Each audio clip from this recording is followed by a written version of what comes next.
That beer I just named, What? Lily Coca-Cola, was one of my favorites, especially in the summer. They've changed it. They're not making that anymore. Now they're making one called Island Rascal. I hope it's like you need something to like really kind of T-bone your taste buds. You know what I mean? well, yeah, and the passion fruit that was in there at the very beginning, like all the ways they were making the Lily Coca-Cola was delicious. But now they've gone to this like, oh, we're going to use the same big batch, and then we're going to part out to flavor it towards the end. And it's like no, because it was such a good beer, and now it's like no, island beers can't be boring. That's just not a thing. Yeah, it's not. And that's the problem. It's become boring. You know what I mean? Here, wow. Because I'm not mad. I'm disappointed. It's okay, James. There's other beers. That's exactly right. And they're not going to drink themselves. That's exactly right. Did you know that over $5 trillion exchanges hands on a daily basis? That's an average of over $220 billion an hour. Now, how does this much money move every single day, and why does it move the way it does? Here on Drunkenomics, two bartenders who also happen to be students at the University of Nebraska Graduate School of Business are going to sit down and drink to the global economy and try and translate it into English. So sit back, relax, pour yourself a stiff one, and have a drink with us to the comedy that is the global economy. Okay, yep, that's it. Welcome back to another presentation of Drunkenomics. This is the drinking podcast with an economics problem. So glad you all can join us. And this week, I've stopped paying attention to the VIX. I'll be dead honest with you. Okay, what did I just say? I said I stopped paying attention to it, and I did that intentionally? Yeah, okay, because you just like to brag. No, I'm actually surprised it's that low. Well, why? Did you think it was going to be above 40? The NASDAQ volatility index is above 40, if that's any consolation to you. I did actually. Well, congratulations, because once again, that makes you the more gracious host, being James Goldwater, and then that makes me, once again, for like the 100th time at least this year, I'm your less gracious host, and my name is Aaron Wong. So glad you all can join us. Hopefully you have a nice stiff one in front of you. This week for me, it's Irish whiskey, because I can't afford the ride. After the week, after this Friday, and then today, the 13th, so this Monday, you don't have a stiff drink, you might need one. What a weekend, especially if you're a crypto holder. But before we get into all that, real quick, at Drunkenomical, DRUNKENOMICAL, that's us on, what is it, the Metaverse? Because they're officially at META now. Yep, in the Metaverse. That's Facebook and Instagram. And then Twitter? Elon Musk's company. It's also at Drunkenomical, DRUNK. Yeah, I know, seriously. A lot of controversy there, but at Drunkenomical, DRUNKENOMICAL. Also LinkedIn. I think it's just linkedin.com/Drunkenomics or something along those lines.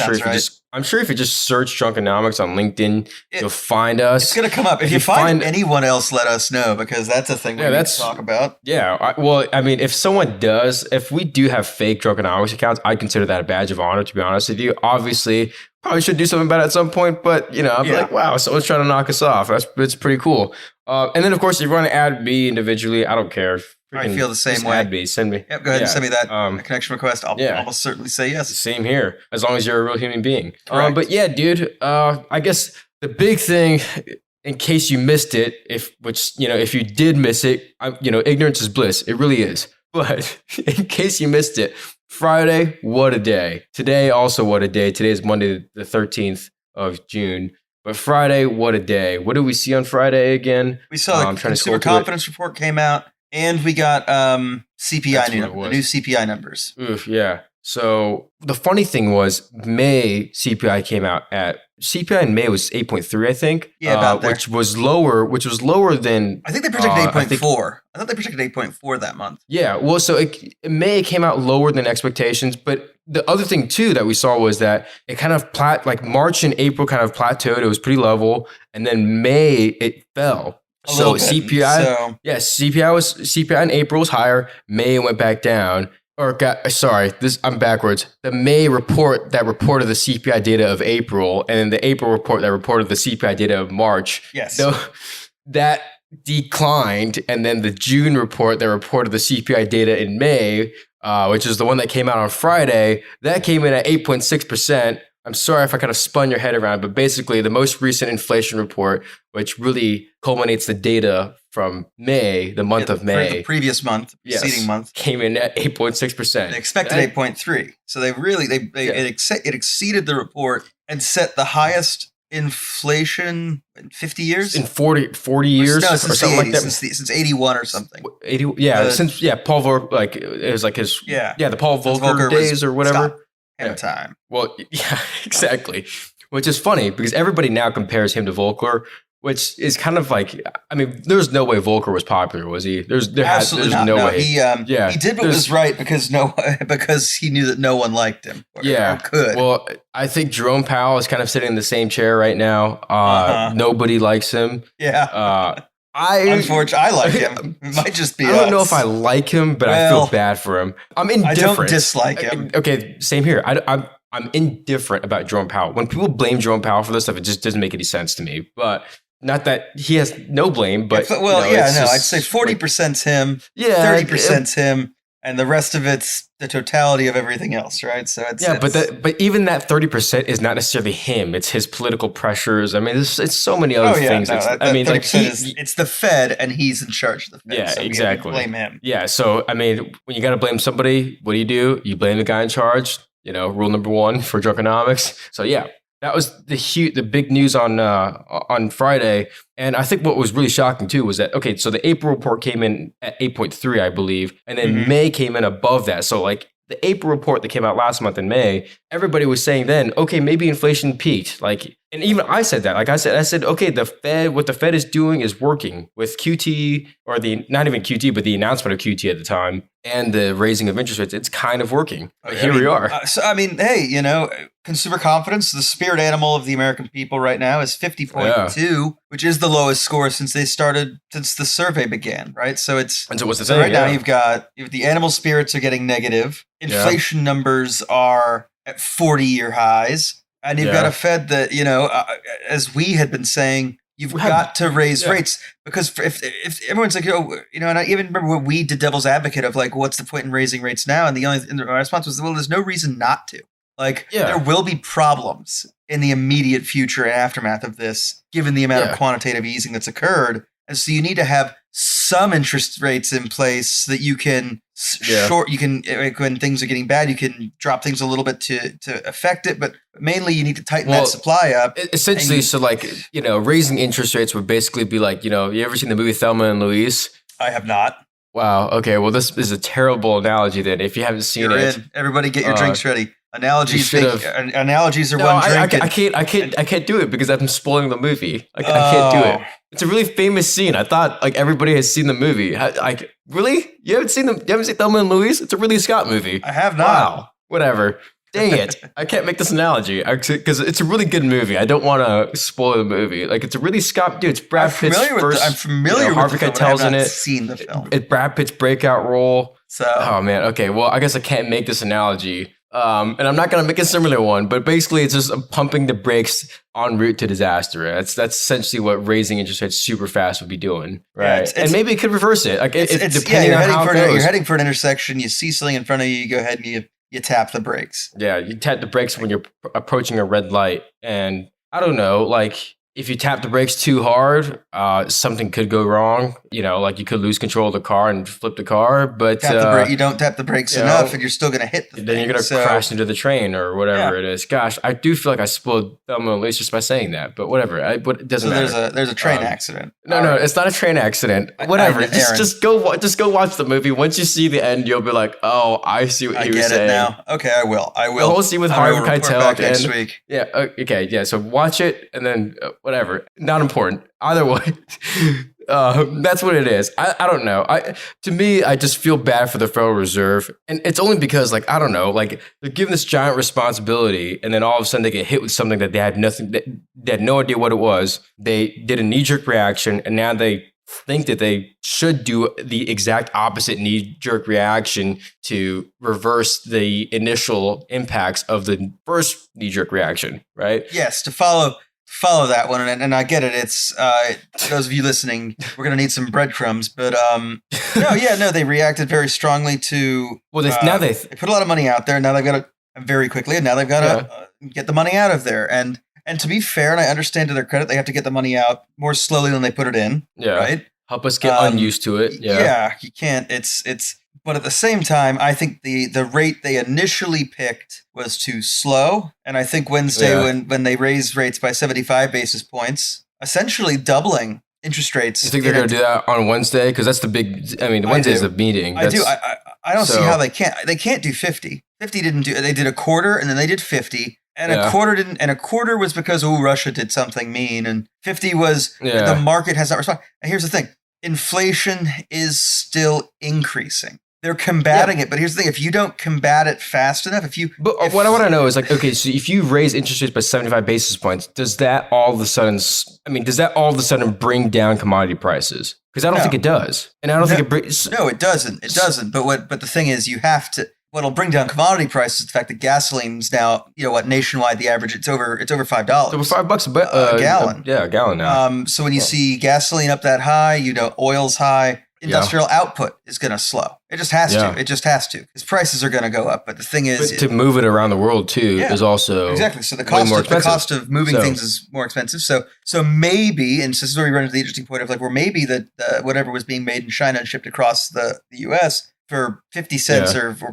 say 50 cents, 5 cents a unit. Maybe now that's 7 cents a unit, and that makes it it's totally, you're now indifferent. It's a 40% increase. Yeah, but it's a 40% increase if you think about it, right? 5 to 7, 40% increase in your COGS. 40%. But maybe that now makes it indifferent with the 7-cent Canadian or American product that, okay, it costs me this and I can buy it from here. Fine, I'll do that. Yeah, well, I mean, the nice thing and also the not nice thing about the supply chain concerns that we're seeing is that because of these concerns, like globalization, we're becoming less dependent on globalization. We're looking less towards globalization as a solution for the global supply chain. Yeah, it's no longer we'll just get it in China. We'll just have it shipped in. Now it's, well, actually, that's pretty important to my basic industry. Yeah. In an emergency, I'm going to need that. So maybe it's time to start making this at home again. Yeah, exactly. In the event that Shanghai decides to just cease economic activity for like 2 weeks because of COVID. Beijing decides it's not going to buy coal for 6 months from Australia. Yeah, or whatever it is. Textile factories aren't running. Yeah, so whatever it is, it's like all of a sudden, okay, and it's led to decisions like Intel building a foundry in Ohio and in Arizona. And Taiwan is doing the same thing too. Building another one or expanding their campus. And then Texas Instruments, I think, is doing something too. I forget. I mean, there's a bunch. A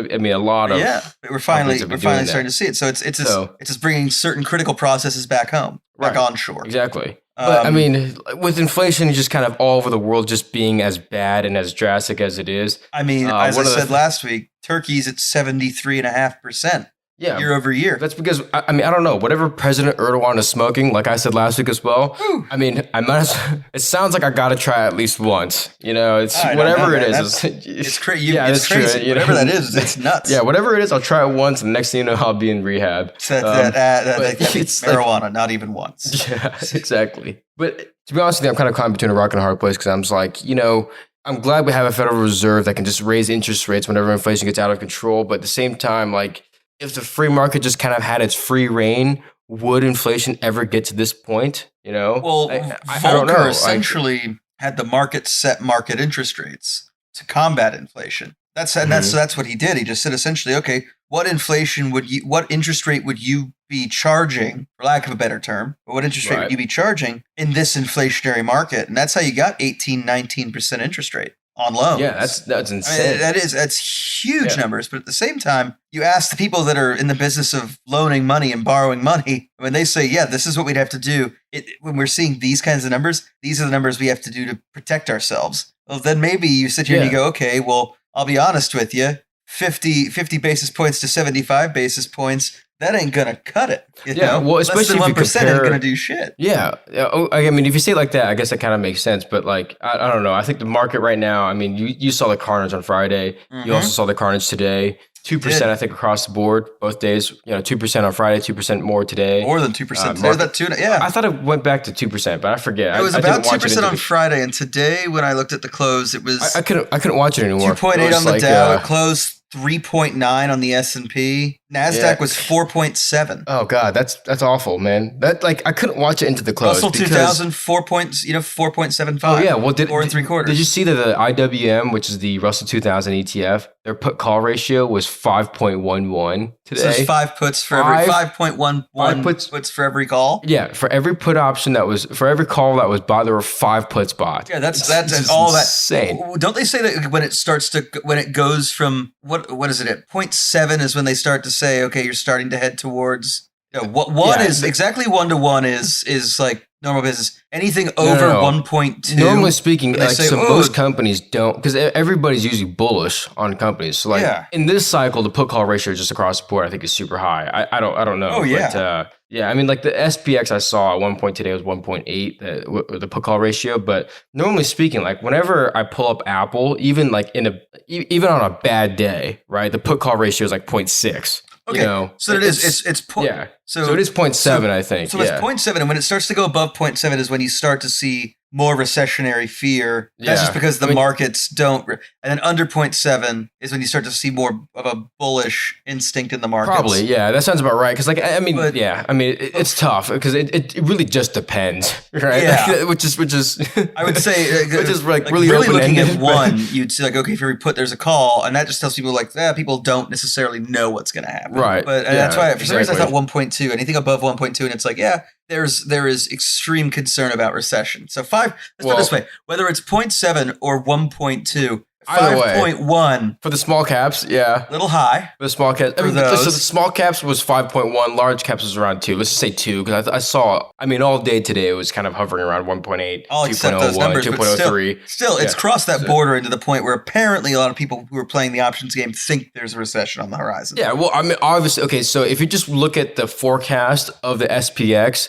based on the options market, it's obviously it's bearish, and then on top of that, the small caps. I mean, people are betting on the small caps to get killed. Like, so it's, I don't know where they're buying the puts. Like, I don't know what structure they're buying the puts at. I just know the put call ratio is what it is. But man, that was ugly. That was not fun to see. Well, I mean, neither was the close today. Neither was where we closed today. Oh yeah, so and then the opening for and then the opening, was that where you're gonna get at? Well, I was gonna say, and then the opening. So for Tim, whenever you mentioned Tim and our Australian friends, always Australia. You guys had a holiday on Monday. So the markets were closed. Fantastic. I hope you enjoyed it. I hope you enjoyed a 3-day weekend after that Friday because it was bad across the board. But you opened today, and it looked like you opened down 5% on Tuesday. So Tuesday your time. No, and it doesn't look like you opened down 5%. You opened down 5%. Yeah, I mean, okay, I don't know what it's at now. You opened down. I'm still seeing that they opened down 5%. Is what I'm seeing on my numbers. But that is one thing I was going to say. But I was also going to say, because Tim truly hates my Australian accent. Yes, we're in bear country, mate. Yeah, we're in bear country, Tim, mate. I'm so sorry. Yeah, I mean, are you? How sorry are you? I mean, I'm not. I feel bad. One of these days, I'm gonna get it right, and Tim will deny this forever. But I'm gonna get it right, and it's. Are you though? I mean, no. Absolutely not. I'm gonna do the most bogan accent I possibly can. Well, in all fairness, for a while we were in kangaroo territory where it was just kind of hopping up and down, but consolidating sideways. Well, and then now we're in bear market. We're in bear market. So I mean, we are, and that's how the U.S. closed. So the U.S. closed. Was it S&P and Nasdaq both closed in bear? Did the Dow as well? Market. The Dow also enter bear territory today? I think it did. The Dow, I think, got crushed more than anything else. Because, I mean... percentage-wise, it did better than everyone else. Right. Yeah, but that's because it's weighted differently. I keep forgetting that. It is. It's price-weighted, which is... It does mess with... It is. Which is so ridiculous. That's why it's the... I like the market cap weighting better. Yeah, that's why I find that the... let's put it this way. Dow 30K is distinctly possible. Yeah, I know. Remember when we got, remember when we got those hats? Or not when we got those hats, but remember when those hats were popular? Like, everybody started buying those Dow 30K hats? Yeah. Because that was a huge thing. And then right? Yeah, this was 2 years ago. And then every time that the Dow went over 30K for a little bit, they'd be like, the markets are great. They're over 30K. And it's just like, okay. And now they're, there's the same possibility we'll be down. Look, I still think there's a downside to this. I think at about 26,000 on the Dow, that's probably about where I'd say, okay, we've eliminated a lot of this crap game. Yeah. So this is the thing is like whenever bear markets, like whenever we actually enter into a bear market territory, it's always it's about a third, right? A third of the market cap gets wiped away, and that's what they were saying on CNBC today. Which, if you have trust in CNBC, then I mean, take that for what you will, but that's what they said on CNBC today. Is usually it draws down about a third, right? So if he said that's from the 36,000 that we were kind of around for all this, that takes us down to 24,000. I think 26,000 is probably look. And for anyone's going, why is James 26,000? I don't have a number. For me, that's just the feeling. Is it about at about 26,000? To me, I feel like that was correct for the time when we were hitting it before we started to see like the Fed begin to inject money during what everyone was saying is, no, the market's great. And I'm like, then why is the Fed behaving as if it's not? Well, I mean, right? That's like, at the time when I say the Fed started to manipulate the market in a way that I because necessarily it's really unfair. Like, because when you put $7 trillion in, what do you think is going to happen? And overnight too. And now we're pulling that back out at snail pace. Will it actually pull back? That's kind of like the golden question here, right? Is how rocky is this road going to be? Will it actually pull back? Is it a legitimate pullback, or is this people just cashing out and rotating out? Yeah. Well, I don't know why you have to. What I'll say is I don't know why you have to bring ice cream into this, but I stand by that one. But is this a legitimate pullback on what people are thinking? Yeah, I think it is. I think, and here's why. And this is where we kind of get to crypto. I'm looking at my notes, so I put a note in our. So for those of you that know, we take notes of just different economic things that occur. We actually do. We do a little bit of prep. I mean, we have a blank canvas that we just throw. We essentially have a board that we just put a bunch of stuff on, and then it's like, okay, which of these kind of tie together into a single narrative, or 6 different narratives that we think we can tie together while drinking, and how do we do that? And so when I was looking at it, so at 4:30 this morning, Bitcoin was down approximately 11% at 4 o'clock this morning. So 4 o'clock on the 13th. And I'm going to look at it now, 14 hours later, and it's, where are you? What's it at? Well, as you're looking it up, I'll say this. So Luke Lloyd, my buddy that was on, he's your Blaine Gabbert, you're the Tom Brady. 2 weeks ago, yeah. Right? And he's been on a few of our other episodes. He's fun. He's great. Who doesn't love Luke Lloyd? But he came on to Drunkenomics. Are you going to say a while ago when he was defending crypto and saying that 28,000 was probably its floor? No, he's like, before the mics were hot, he told me Bitcoin could reach 22,000, and he got scoffed at on Twitter because he said Bitcoin might go to 22,000. Well, so here's the thing. Just happened. It's at 21.4 right now. It's down. So Bitcoin is down 22% right now. So that's almost a quarter, right? So you said something about the crypto market cap. Yeah. So what did you say again? In November, when the crypto Since market, November, or? So in November, what I'll say is in November. Let's just give you a picture. In November, when they checked the crypto market cap, it was approximately $3 billion. So there were $3 billion in all in every like kind of crypto. So Bitcoin, Ethereum, all of it. As of today, it is less than 1 billion. So it's you're less saying, than 1 billion. You know, potentially a 68% ish decline in market cap. This is called a 67% drop since November. Wow. I mean, there's more than this. So over this weekend alone, 200 billion. This weekend. I saw that. Wiped out. I saw that when I was just trying to enjoy my round of golf. I was just like, I was just trying to play golf and smoke a cigar, and then all of a sudden, I had a little chuckle at that. Yeah, I know. I saw. Me too. So actually, like my best trade for 2022 was like I told you, I paid $120 to play in this event, and I won 250. Right, hey, best trade of 2022 for me. Sounds like you're a pro golfer to me. Okay. I mean, calm down. Yep. But either way, in the middle of the round, I saw that notification. Bitcoin market cap declined by about $200 to $300 billion or something like that. Or not crypto Bitcoin, as a crypto. whole. So for those of you that also remember what they say, you can't spell crypto without cry. you can't spell Bitcoin without con. That's kind of my view on this. Close enough. But that's me. But remember a month ago we were talking. So in May, I think it's probably exactly a month ago, we were talking about how at that point 40% of Bitcoin investors were underwater. Right. Yeah. Right. So we knew that they purchased so 40% of Bitcoin wallets had unrealized loss. And this is when Bitcoin was around 39,000, I think. No, that's when it was at 31,000. Oh, okay. So I got down to about 31,000 a month ago. But from when these people had bought it, 40% of people were underwater. We also know, because of non-movement and other factors people are guessing at, there is a guess that I think they say something like 20% of Bitcoin wallets are inaccessible for one reason or another. So in other words, people forgot their password. Maybe. If they had it on an air gapped threw it away.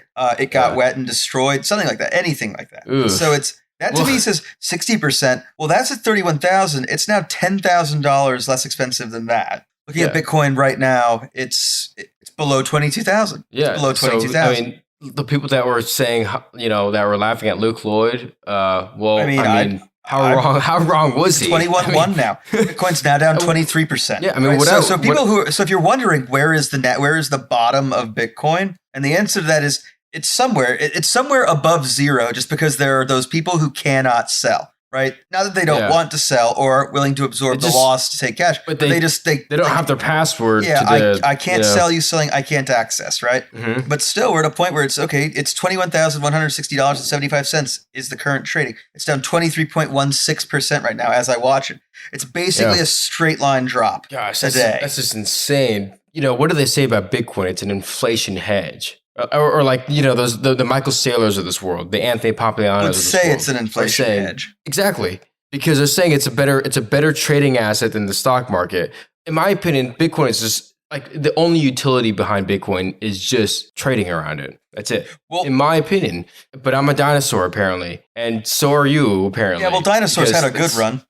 They did for a while. At one point, the most dominant species on the planet. I think. I don't know. I wasn't around back then. Kind of creatures, yeah. Believe it or not. Yeah, no, they were certainly beating mammals until mammals went. Yeah, well, I mean, everybody thinks I was around back then because I like Led Zeppelin and because I don't believe in Bitcoin as an actual exchange of value or store of value. I wouldn't be. Let's put it this way: if you bought Bitcoin 24 hours ago, 23% of it's gone right now. So I mean. Did it really store any value for you? Yeah, no. And like, how do you discount Bitcoin? Like, you can't discount Bitcoin. Well, no one's going to offer you Bitcoin at a discount because it doesn't make sense. Right. You can sell it. But I'm just saying, like, a company like Apple, you could discount the per share value of Apple. Yeah. Like that makes sense. Yes. Right? Well, I guess here's the other problem with the cryptocurrency world right now.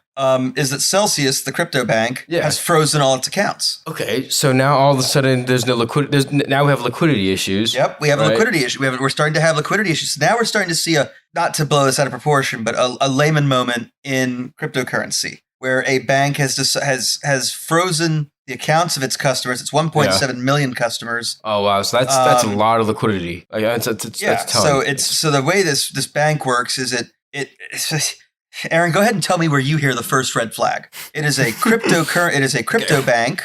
That was my first red flag. Here's the next one. That's one for me. It advertises that you can receive a yield of 18% using the platform. How? You deposit. Tell me how. Somebody tell me how. You deposit your crypto with Celsius. The crypto is then loaned out to institutions and other investors, and then the revenue that Celsius earns on those loans. Investors get their yield from that. Sorry to interrupt you. Huge flaw there because essentially what they're telling you is, okay, buy crypto from us, and what we're gonna do with your crypto you give your crypto to us. You let us borrow your crypto. Right, no, that's what I'm saying. So like you buy crypto from us because they're the ones providing they're the ones providing the exchange, right? So you buy the crypto from them, and then they take your crypto. And they let other people short it, right? They lend it out of your account. Well, you don't have to buy your crypto from them. You could just loan them your crypto. But it's still one of those things where it's like... so you buy your crypto from Coinbase. Either someone's shorting against your crypto or they're hoping for the appreciation on your crypto when they return your 1 Bitcoin to you or whatever it is. Yeah, exactly. So like basically what it comes down to is like if they're going to borrow it from you, do you really own your crypto assets? And then the question logically I would ask is, okay, what kind of lockup is there if I need to withdraw my funds tomorrow? So and the response they probably made is, well, you can do that except in exigent circumstances, blah, blah, blah, blah.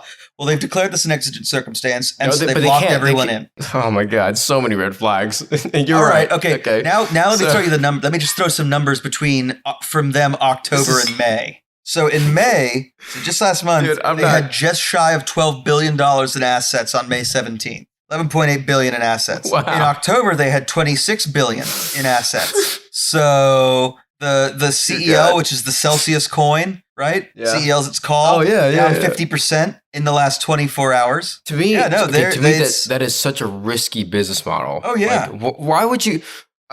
So many red flags. I mean, but basically, it's a high risk business model for them because Are they protected against the downside at all? I mean, obviously not. Yeah, because they had to freeze all these. So obviously, the hindsight 2020, like they weren't, but They were clearly Celsius was over leveraged. Yeah, but now they're sitting here going, and they know that if there's a run, they can't pay. Yeah, but they're leveraging their clients' assets. So it's like, okay, this is what we're gonna do. You buy crypto at another firm, you bring it over to us, so that we're now the custodians of it. Yep. And because we're the custodian, we can do whatever the hell we want with it, right? We can lend it out and we can trade it around, and all that kind of stuff, right?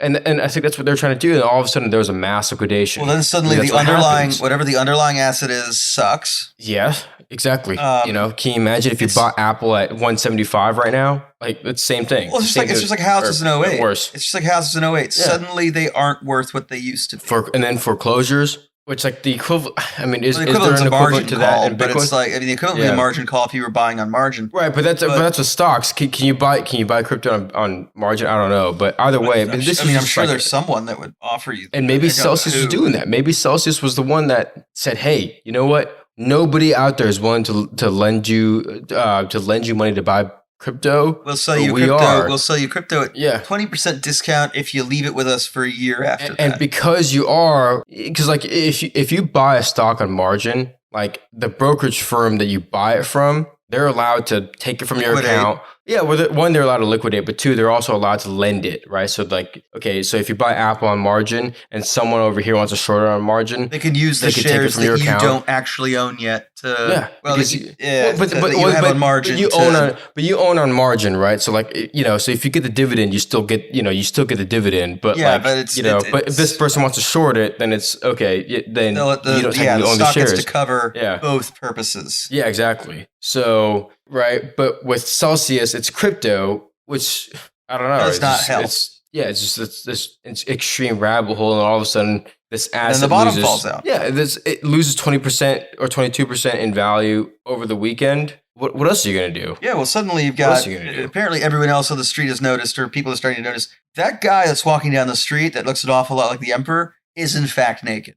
There is nothing. Eureka? Yeah. But I mean, to me, it just makes me wonder, like, because normally speaking, whenever there's a massive sell-off, like, there's some sort of rotation at least. Mm-hmm. But the fact that there is no rotation. And we're seeing that inversion between 2 and 10. We saw that twice today. I don't know if it held up, but we saw it for a while today. But, everybody's leaving bonds, everybody's leaving crypto, everybody's leaving stocks. I mean, to be fair, I think everyone's going to cash, and it's for one of two things. One, they trust it. Two, I mean, let's put it this way. Let's put it this way. If you sold your crypto yesterday, you're still ahead, losing 8% of your dollar value to inflation versus 23% of your crypto to the markets as of today. You're coming out ahead. To me, that kind of brings me to like the real Fed funds rate, right? Which we talked about on Instagram, on our Instagram. Yeah, we had that great story. Yeah, because we posted that story about the real Fed funds rate. I think it might. And I'm looking at Bitcoin again. It might be about to go under 21,000. Is it still moving that bad? Oh yeah. Oh no, that's terrible. That's terrible, man. But. I mean, like the real Fed funds rate. I mean, in America, it's negative. Yep. And I think most of Europe, all of Europe, it's negative. Well, no. It's not even close. Like for Europe, it's just terrible. The ECB finally announced a plan, which like it was one of those things where it's like, dude, okay, are you guys going to do something about this or what? Like, we talked about it last week. Finally, so it said there is a plan, right? And the ECB went, yeah, totally, yeah, we totally have a plan here. Yeah, that was fine for a minute, and then the same guy in Europe who said, we have a plan, right? Is now saying, okay, what is the plan? And they're like, oh, well, and they kind of just like reached like at the closest thing they can grab. And they were like, bam, got it. This is within arm's reach. This is a plan to raise interest rates by... They're going to raise key interest rates by 25 basis points. Yeah, so... Further increases. This will be the first time in 11 years that they have which is just raised rates. I mean, you and I both know. I mean, is that a solid plan? I mean... It is no more or less solid than raising the interest rates, the Fed raising interest rates by 25% 2 months ago. Well, this is the thing. It is maybe the exact same plan. It is late, not enough. Oh yeah, so a day late, dollar short. Yeah, so welcome to the club. ECB, welcome to the club. Except for you're like $1.50 late and you're a day late and a euro short. Yeah, but a little more because they're not a day late. The No. ECB is like No, they're 3 probably months about late. a year late. Yeah, I know. I feel you. I mean, but the real Fed funds rate, in case you guys are wondering what that is Yeah. basically just the interest rate of that country or that region for the European Union. Less inflation. Yeah, exactly. So basically, right now in the U.S., the interest rate is what, 1%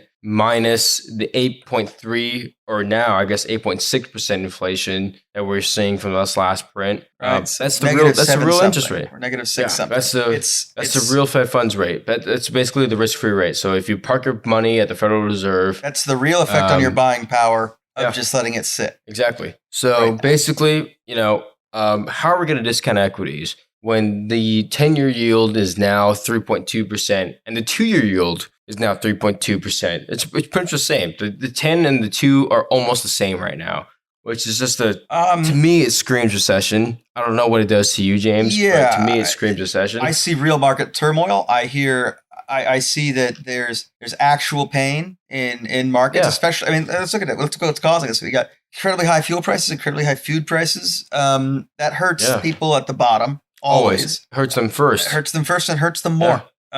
Is this all supply chain based? No. It's really hard for me. The supply chain hasn't helped though. But it has not helped. But at the same time, if the gas companies and the oil companies are going to post record profits, they probably shouldn't do it at the same time as they're going, yeah, these prices are really hurting us too. But they're not posting record profits anymore. They're not anymore. But then you've also if you've got last year when we had meat producers who were showing increasing profits on decreasing sales. There's only one way to do that, and it's not, and because they're not more efficient. Yeah, but this is the thing about. So I don't know that much about like the meat producers and stuff, but the oil producers have only been charging the spot price. Yes, and I don't know who's in charge of the spot price, but to my knowledge, it's supply and demand of the actual open market. But this is my knowledge, right? So the oil companies have not wavered off the spot price. And a lot of oil lease agreements have been canceled, right? A lot of new leases have been canceled. So that's all I'm going to say. You can take that information. You can take that information, do whatever you want with it. But I know a lot of lease agreements have been canceled. I mean, which is not good. But it's also, I have no idea. I don't know what political pressures are that these oil companies are facing. But I'm just saying. It's one of those things where, like, okay, if you're going to drive up the scarcity of this, of course profit's going to go up. Yes. Because so as of last quarter, I can say BP recorded $6.2 billion in profits, or its highest quarterly profit in a decade. Yeah, but if you're going to drive up scarcity, Exxon I don't know, doubled profits from last year. Yeah, but this is the thing is, Q1. like, I mean, there's so much scarcity in oil and in energy. Oh yeah, no, so, I'm saying they're certainly taking advantage of. But what else are you going to do? Like, of the issue with Russia. Yeah.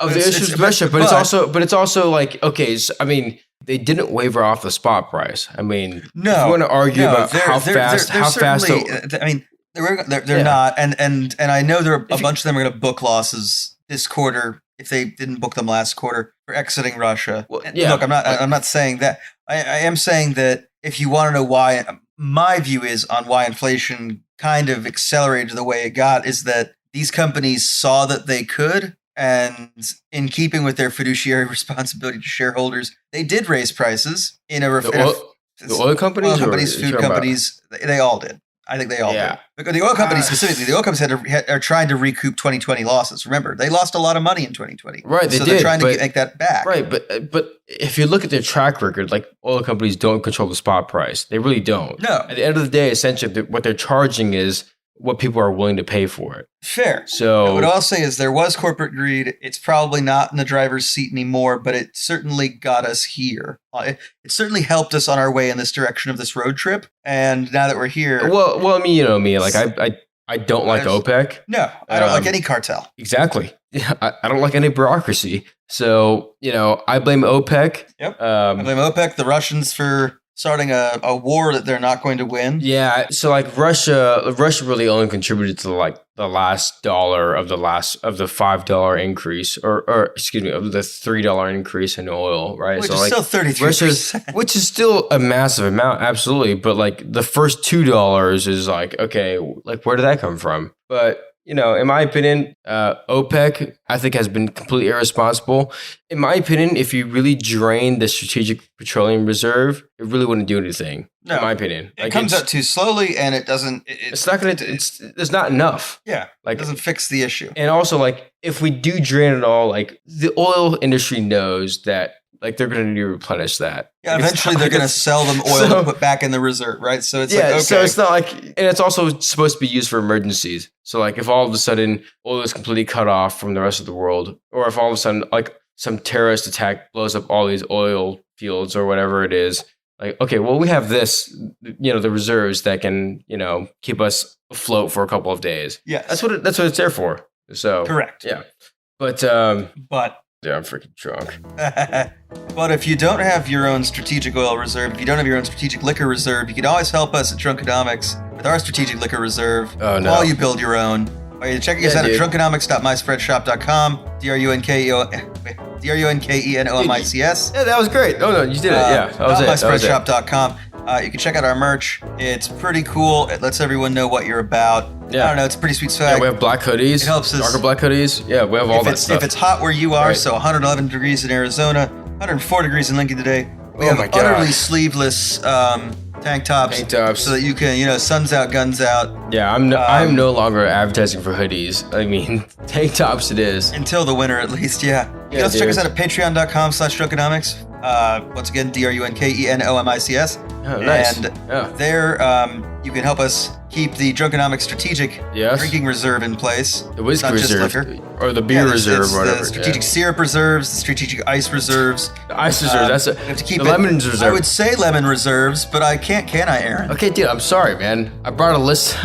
I brought a grocery list to the grocery store, and somehow I still forgot to buy lemons. So right now unfortunately, there is no strategic lemon reserve. No, there is not. Yeah. And I have myself to blame. That's it. Nobody else. Yeah. But with that in mind, really appreciate you guys filling and killing with us. Hopefully you had a nice dram of whatever it is that you like to drink in front of you. I mean, I know the market's tumultuous. Seriously, just be patient. I got 2 predictions for the week. They're going to keep going down until at least Wednesday. We're going to see 75 basis point hike on Wednesday. That might calm markets. It probably won't, but it'll at least show that the Fed's trying. Ultimately, the question is it priced in or is it not? So they have 2 days. Yeah, exactly. They have 2 days. And if you don't know, all I can tell you is, it'll help if you play chestnut checkers. It'll help if you fill and kill. I really appreciate you drinking with us. Every jam of whiskey I've had with you guys has been fantastic. I've loved them all. And I guess from there, the only thing to say is stay drunkenomical, guys. Cheers, my friend. Cheers.